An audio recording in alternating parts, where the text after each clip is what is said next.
I am coming in as your manifestation coach, Keyonna Divine, to give you my top 7 for today.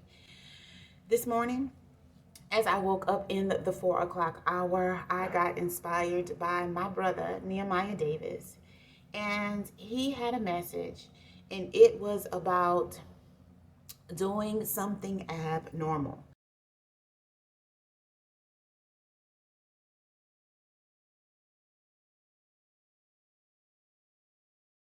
What I know for sure. I feel like I know that it is important every day to create your reality.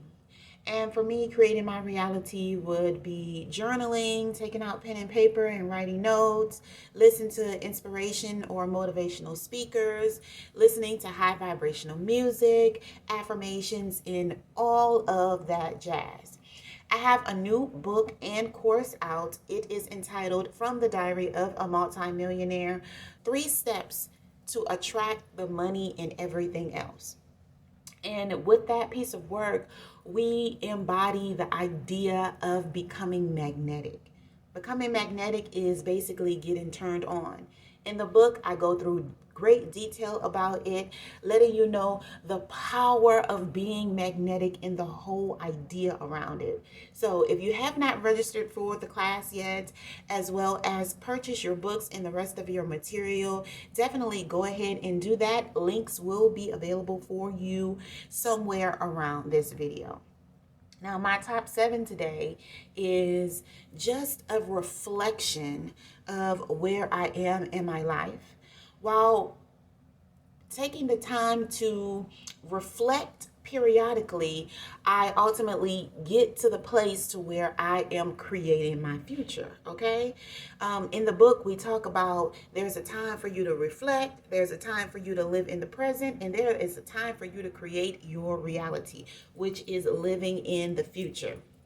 So I did take a little time to reflect, which I really think it's a natural thing that comes in the morning. You might reflect on your previous day or reflect on your life, just trying to figure out where things fit in the whole bracket of where am I at, where do I want to be, and how can I get there. So my number 1 in my top 7 today was the joy is in the journey.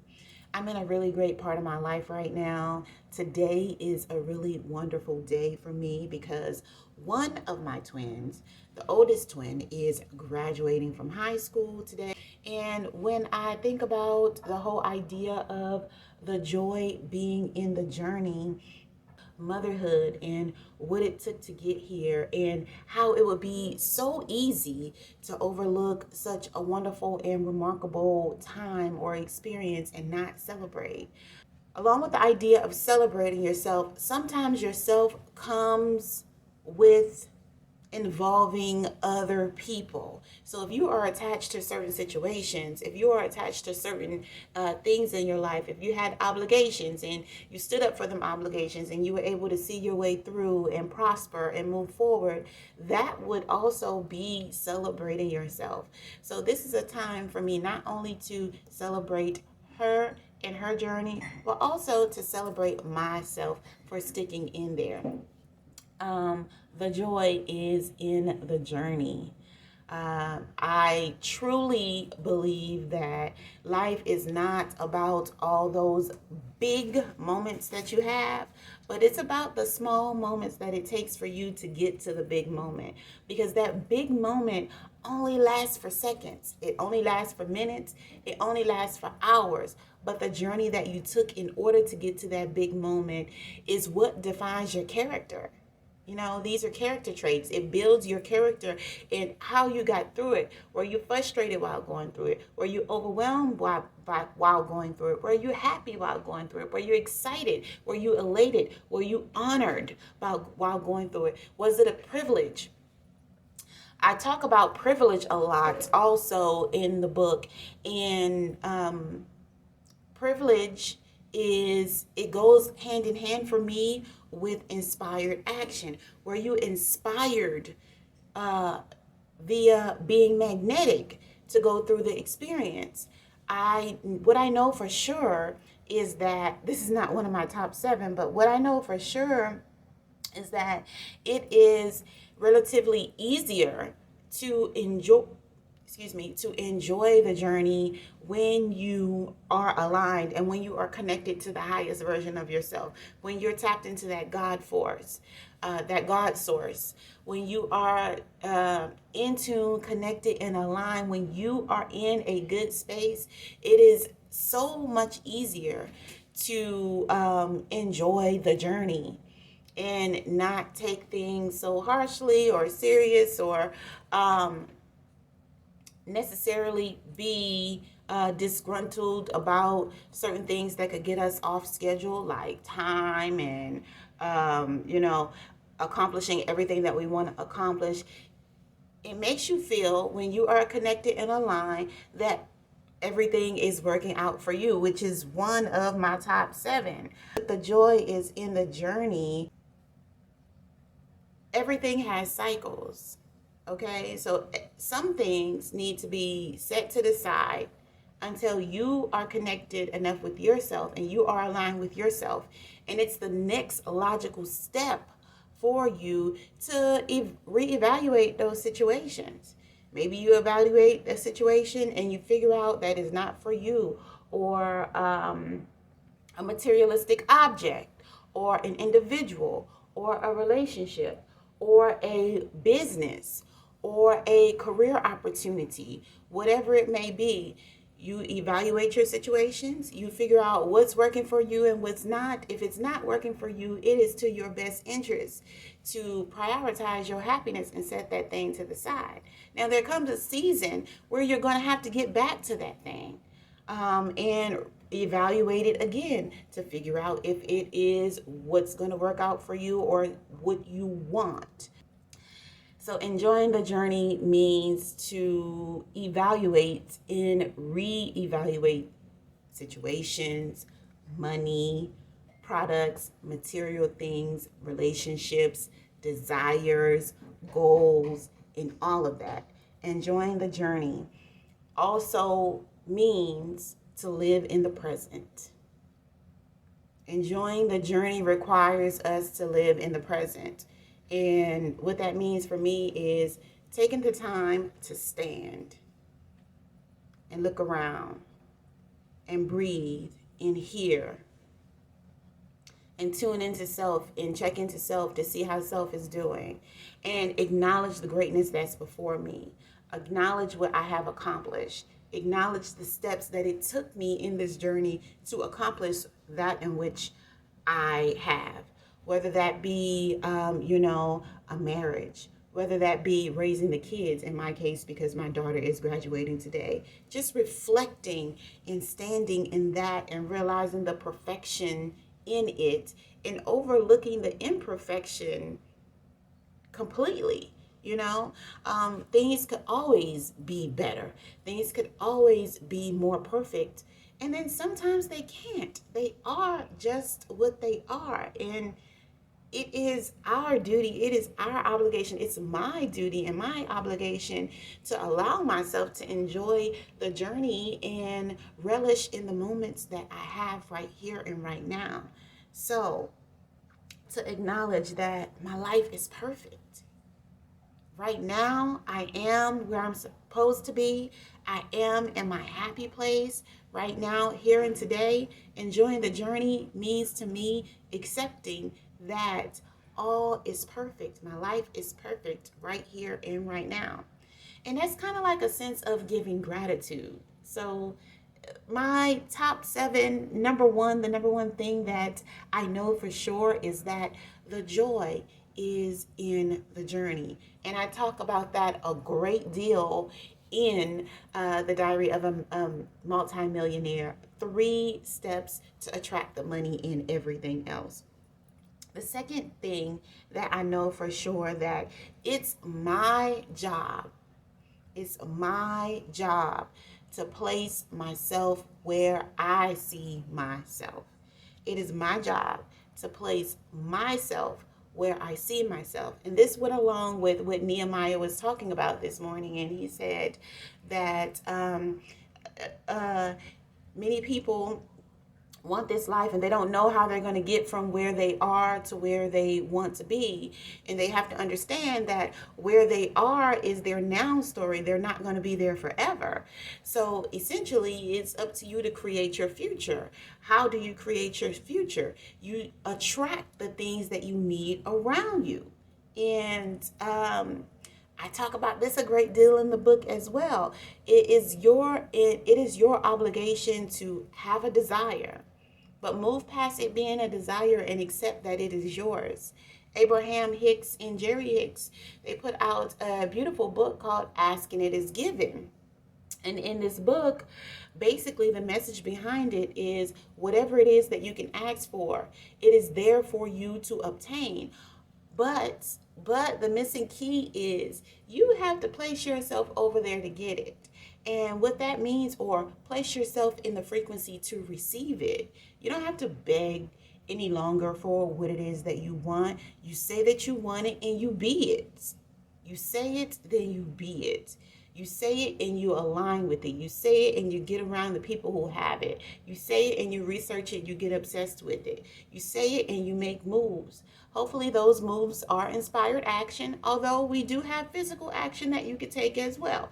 It's not my preferred way of going by doing things, but it is an option as well. We have to keep in mind, the book goes into great detail about this as well. By the way, if you have not picked up your copy, please go ahead and do so. Okay? Join the course, the class. Pick up your copy. We even have a manifestation journal that goes along with the book. It's my job to place myself where I see myself. It is my job to align myself with that in which I desire. And what does that look like for me? For me, that looks like reminding myself of what I want. Having a constant reminder of what it is I want. Whether that reminder is a person. Okay? Looking at that person, seeing who that person is, and having a wanting, if not for that person, but a wanting that is birthed in me from the inspiration of that person, whether that be a materialistic thing, whether that be a notebook, a piece of paper, whether that be somebody reminding me that you always have to have a wanting, whether that is doing a live with you guys and just recalling the essence of the continuous importance, the importance of the continuous desiring. It is very important. It is very important to continue desire, because that is what evolves us as individuals. Now, just because you desire something, which means you have a wanting for it, a very strong wanting for that thing, just because you desire it, that doesn't necessarily mean that you're going to get it, because the next step from desiring is placing yourself over there. If you want to be a master creator, you take that next step, which is placing yourself over there to be, have, or do what it is that you are longing to have, be, or do, So outside of reminding myself, placing myself where I see myself also means that accepting it. Accepting that I have it, accept that all I have to do is shift my paradigm just a little bit and it is mine. Feeling the energy and emotions of it before it is tangible in my world. And within that, most of us, what I've realized is most of the things that are a desire of mine are emotional based. And we talk about this greatly within a great deal in the book, because we are all in the pursuit of happiness. Everything that we want and we desire, it basically, we have the wanting and the desire for it because we want to be comfortable. We want to have joy. Most of us want to have peace. And most of all, we just want to be happy. We want to be happy. So it's all an emotional game.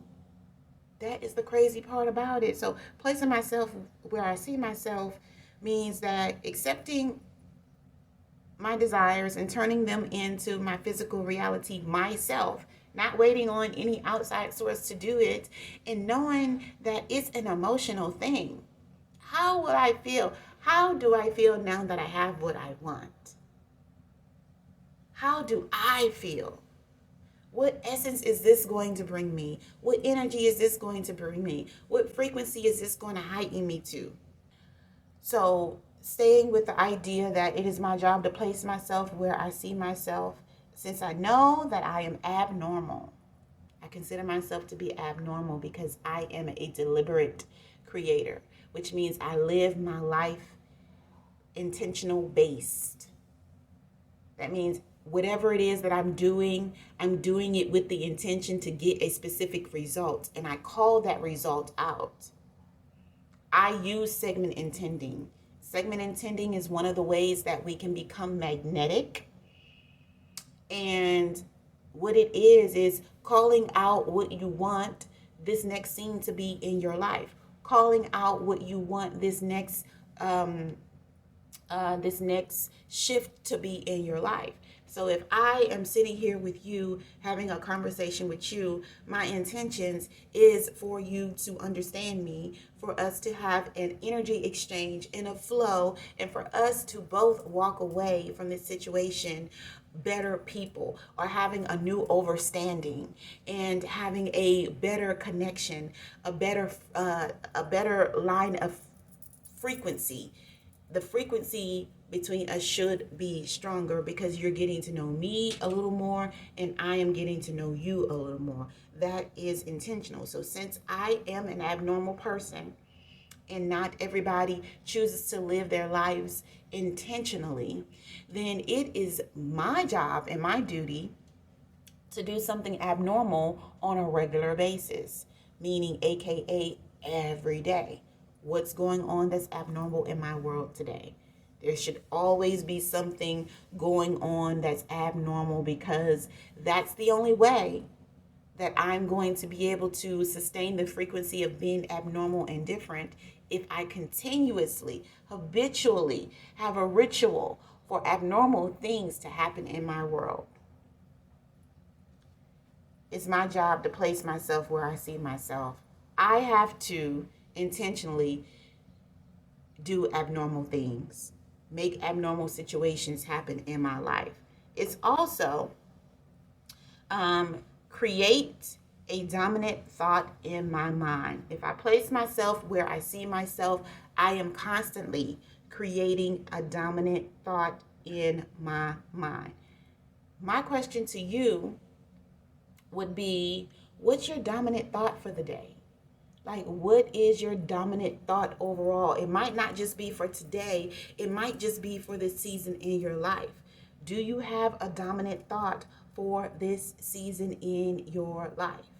Having a dominant thought is having a desire, but more like you're working towards putting yourself over there so that it's no longer a desire. It's something that you're accepting.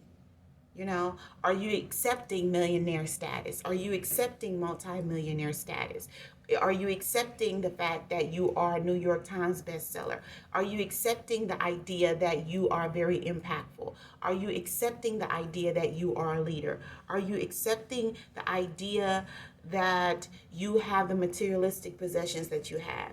Are you accepting the idea, or not just the idea, are you accepting that you are a great communicator? What are you accepting in your life? Like, what is the dominant thought in your life? So I need to allow myself to love.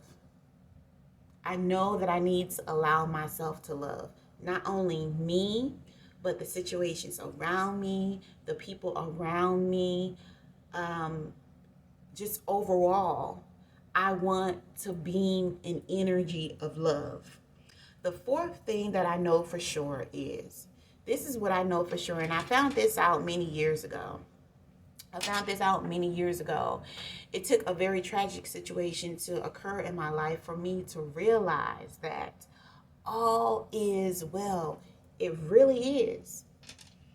All is well. everything is gonna be okay. When sometimes we have to encounter these tragic situations and know that if we are leaning and we are living a faith-based life instead of a fear-based life. Fear is false evidence appearing real. That means being scary. That means being scary. So either you are living a scary life, that means you're worrying. And we define worrying as self-imposed misery. That is what worry means. Worry is something that it's a gift that you can only give to yourself. Nobody else can give it to you.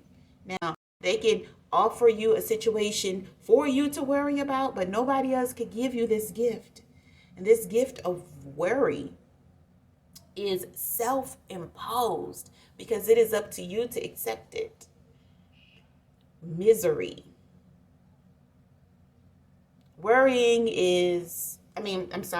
Fear is worrying. Fear is doubting. Fear is not taking that step forward. False evidence appearing real. Lying to yourself.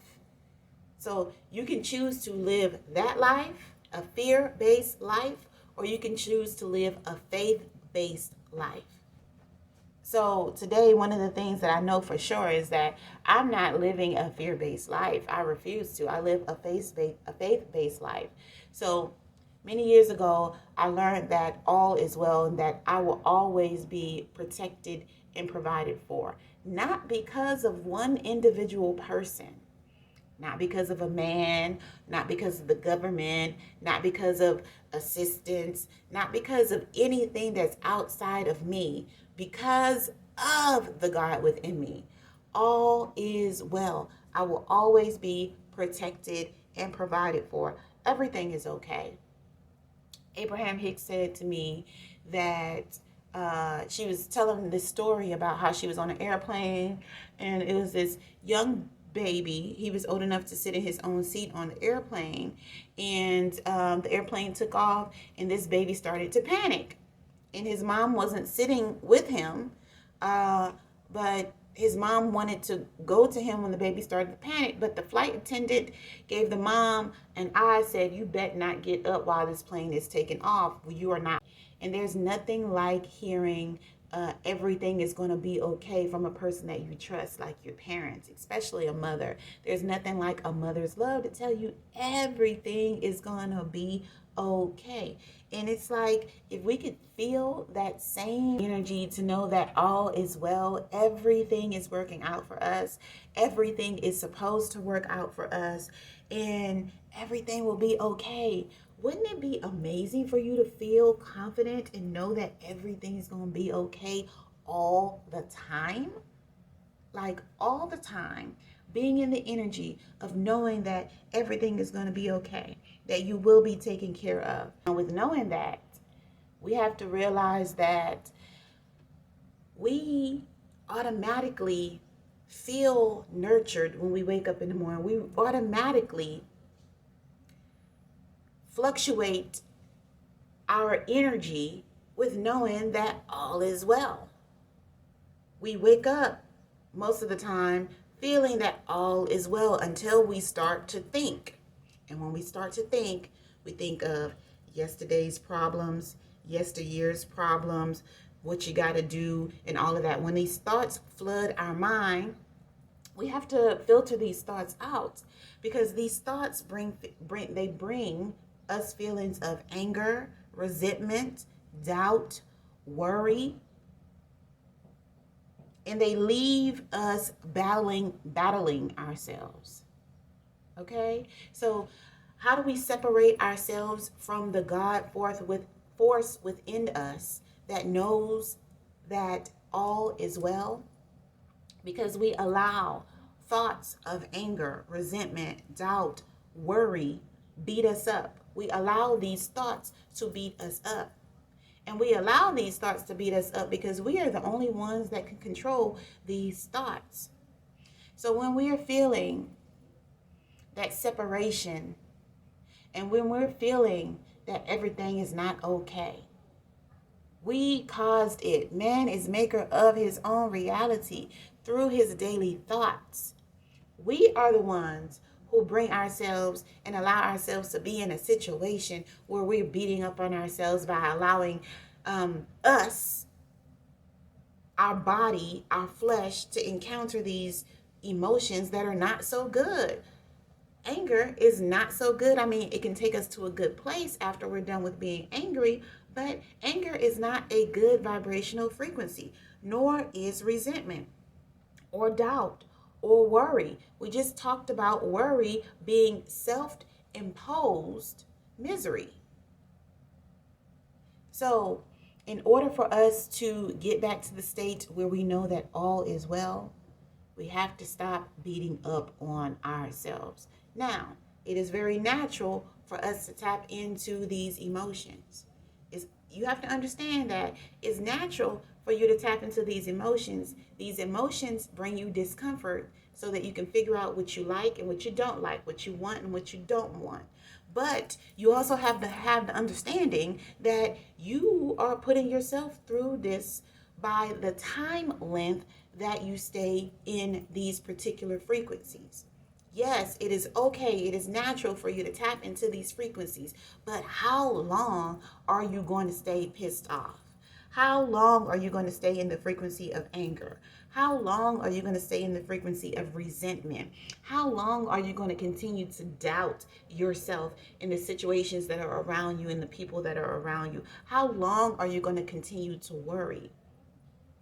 I have implemented a strategy in my life to where if I don't mess with it, I'm over it. That includes people, that includes situations, that includes materialistic things. If I don't mess with it, I don't want nothing to do with it. I don't want nothing to do with it. It is very easy to separate myself from those things that are not making me happy. Why? Why is this important? For self-love. Why is this important? Because if I am uncomfortable, I'm not feeling that all is well.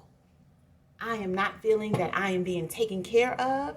I am not feeling that I am safe. I am not feeling free. I am not feeling any of these emotions that in which I desire to feel as a deliberate creator. I want to feel that things are always working out for me.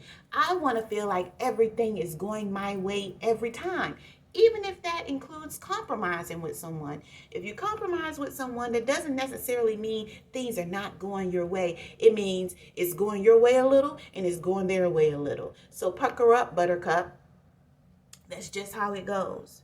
Knowing all is well means that I am confident within myself to know that I have done the work to carve out this particular life for myself. I don't have to worry about nothing because I did what I had to do. I put in the hours. I'm dedicated.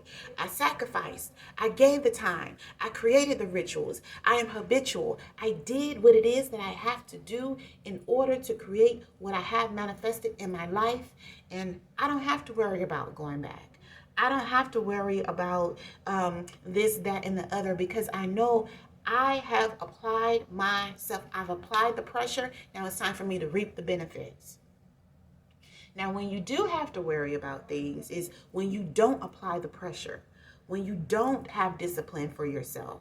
You haven't did what you needed to do, so you cannot expect to reap the benefits. Now, the things that you have to do individually with physical action. The things that you have to do, it doesn't mean enslaving yourself.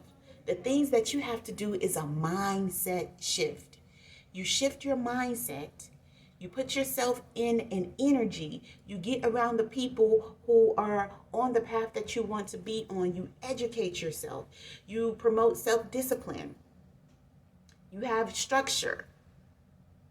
These are the things that you have to do. Not saying that you can completely avoid physical action, but most of everything that we want is a spiritual connection. So why do we choose to avoid the spiritual connection of things and and enslave ourselves for physical action? So we know that all is well when we put in the work, when we apply the pressure, when we show up and we do what we need to do on a regular basis, continuously. The next thing that I know for sure, the fifth thing that I know for sure today, is that I'm ready. Point of the conversation where I talk about things that are the next logical step for me and what I'm ready to allow myself to accept. So you may not hear many people, unless they're masters of creation, unless they are tuned in, tapped in, and turned on like myself. But what I said, I'll say it again. This point of the conversation is where I acknowledged what's the next logical step in my life. I didn't say what I'm asking for, what I'm dreaming for, what I'm wishing for, what I'm hoping for. No, this is the stuff that's about to go down in my life, and I'm ready to allow myself to receive it. See, that's a whole different territory. When you're ready to allow yourself, that means that you know that you have the power to hold yourself separate from that in which you are and that in which you desire. And if you are a God, you allow yourself to have whatever it is that you want. You don't ask no permission. You don't wait around for nobody. You don't look outside of yourself for that in which you desire. You know that you are it, and you are holding yourself separate from that in which you want until you're ready. Over the years, Abraham Hicks has used a great analogy that I really like. And she says, if you are at an all-you-can-eat buffet, you don't walk up to the buffet counter and get every single thing. No. You realize that you don't need to get every single thing this time because you have the opportunity to walk up and get more as you like. You can get as much as you like. You can have whatever you like. So why do you have to have it all right now? It's certain seasons in our lives where we're ready to do certain things.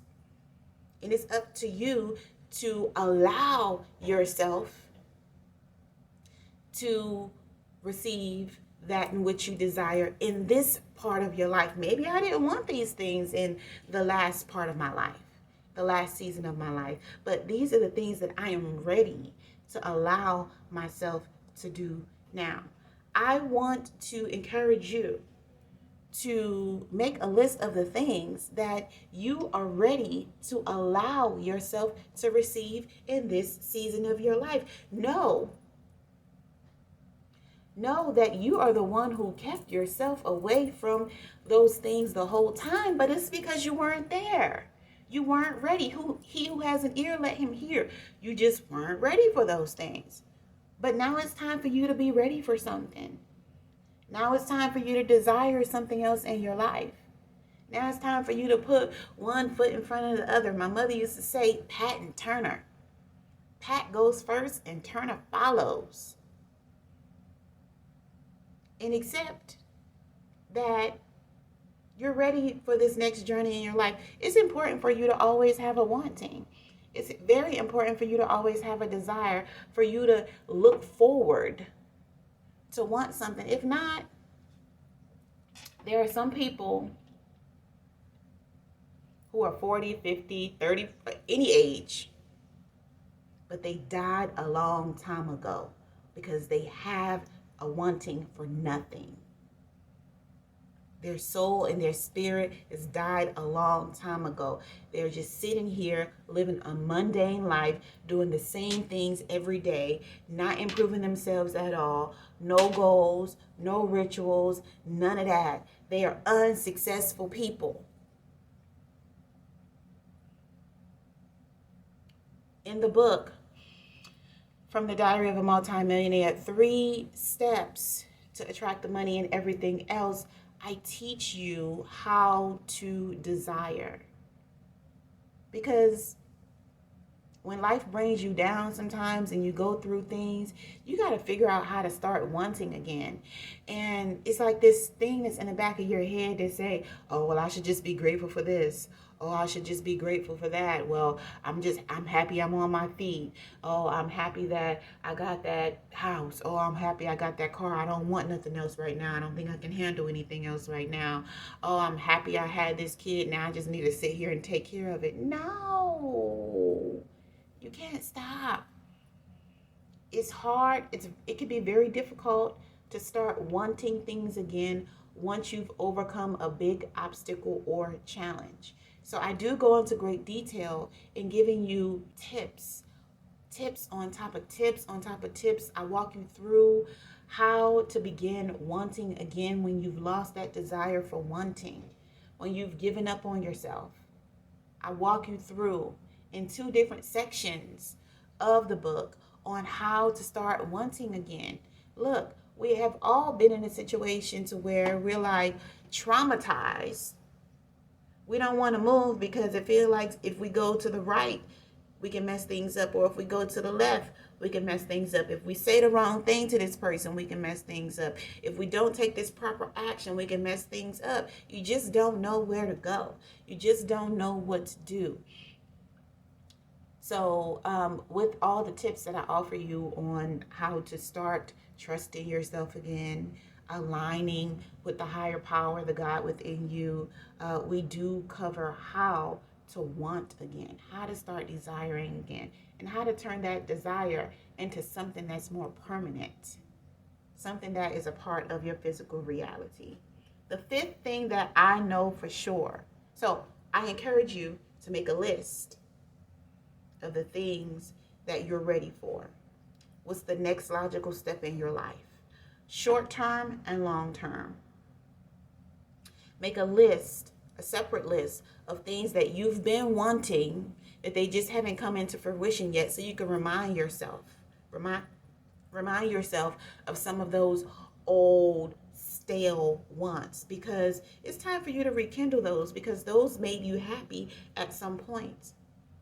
Write it out, make it plain, and make it vivid. The Bible says, if ye seek, ye shall find. Seek it out again. The 5th thing that I know for sure that it's never too late to start over. I like to play this game where I start over every single day. I'm a new person when I wake up in the morning, right? It's fun and exciting to be myself. Keyonna, what journey are you going to go on today? I encourage you to ask yourself, what journey are you going to go on today, every single day, and write it out. You can call it a life map. You can call it a day map. You can call it your plans. Call it whatever you want to call it. But the people will perish for the lack of vision. If you don't know where you're going, there's one thing that I like. They says, if you don't have plans, somebody else has plans for you. If you don't have any plans for yourself, it's somebody that got some plans for you.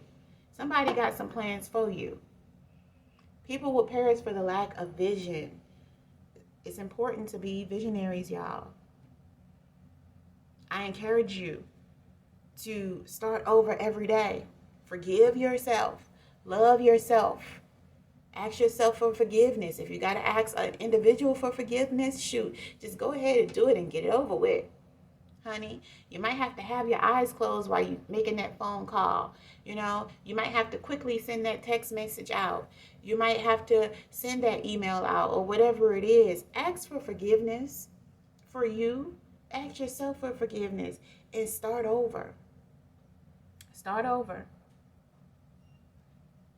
My 7th thing that I know for sure is my worth. My worth says what I will accept and what I won't. My worth says how much I'm worth and how much I'm not. What I will allow to go down and what I won't. So I encourage you today, I challenge you to tap into yourself, to ask yourself, what is your worth telling you? How much money Does your worth say that you're worth making a day or an hour? What type of neighborhood is your worth telling you that you deserve? Or what type of words is your worth telling you that you need to hear? What type of situations is your worth telling you that you deserve to be in? What type of compliments or how many compliments is your worth telling you that you should expect? What is your worth telling you? So many times we don't think about our worth.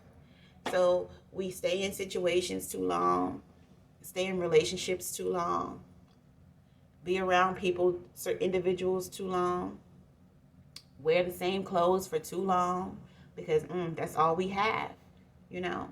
Use the same products too long. Well, I know this product might be irritating my face, but I paid $20 for this product, so I'm going to use it all. Don't you think you're worth throwing that product in the trash if it's not working for you? Don't you think you're worth throwing that person in the trash if they're not working out for you? Don't you think you're worth switching that job if it's not working out for you? Don't you think you're worth moving out of that city, that state, or that community if it's not working out for you? Because everything innately is supposed to work out for you. I encourage you to tap into your worth to see what your worth is telling you you deserve. Those are my top 7 for the day. I just wanted to come on this morning and offer you these words of encouragement. And also, last but not least, I heard a very interesting acronym this morning. POUR. POUR. Pass on opportunities regularly. Pass on opportunities regularly. I want you to think about, what opportunities do you pass on regularly? What opportunities do you pass on regularly? It could be linking up with other people, going out on that date, taking that walk, exercising for the 10, 15, 20, or 30 minutes just to get it in, taking care of yourself. You had the opportunity to take care of yourself. Instead, you decided to sit on the couch and watch television, honey. What opportunities are you passing up on regularly? Are you passing up on opportunities regularly that will benefit you? And what are they? What conversations are you not taking a part of? That you can engage in this conversation and have this conversation with this person so y'all can get an understanding. And you always have the opportunity, but you never tap into that opportunity. When you're at the grocery store, you have the opportunity to pick healthier foods. Are you passing up on the opportunity to get fresh fruits and vegetables over getting a hamburger and some chips? What opportunities do you pass up on that you can acknowledge? Very important for us to point these things out within our world so that we can perhaps not make the same decision next time. And if we do make the same decision next time, we will have an accurate reason behind why we made those decisions. So POUR. Pass on opportunities regularly. Just one opportunity that we agree to and that we align with can shift our paradigm and change our lives. Thank you guys for tuning in today. I am your manifestation coach, Keyonna Divine. Don't forget to register for the course. Information will be in the description box below. As well, pick up your book. It is now available on Amazon. I will also leave the link in the description box below for you. From the Diary of a Multimillionaire, 3 steps to attract the money in everything else. Bye.